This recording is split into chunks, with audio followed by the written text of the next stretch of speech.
watching movies and dying inside. Hi there, gang. I just saw Him, co-written and directed by Justin Tipping, now in theaters. Him stars Tyreek Withers as Cameron Cade, an up-and-coming college football star turned prospect for a professional football team, the San Antonio Saviors, with the potential to become the next greatest of all time. Or GOAT. And the movie really hopes you remember that because they say it again and again. And again and again and again.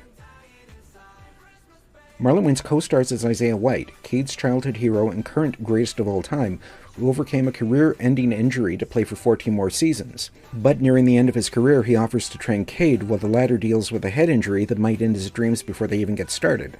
And with an air of uneasiness at White's compound, where phones and contact with the outside world are verboten, this film from producer Jordan Peele sounds like another classic, right? Except it's not. You can tell exactly where things are going because everything that turns out to be creepy, scary, and menacing starts out that way. It might have been a surprise that, spoilers, Isaiah White is a sinister, violent weirdo, except we figure that out from the first time we meet him.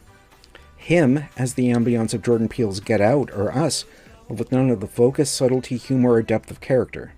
I've seen people discuss how striking the visuals in Him are, but it's a case of style over substance. There are no twists that weren't mind-numbingly obvious, and the explanation of what's actually happening is incredibly basic, and done to death in better films. End of the day, a good-looking mediocre film is still just a mediocre film. I went from being bored, to dying inside an hour in, to being amused by the absurdity, to being frustrated, and then back to bored. To put it simply, Him was awful. At the risk of sounding incredibly obnoxious, let me just say instead of being the greatest of all time, Him was unfocused tripe grasping at profundity. Not to sound obnoxious.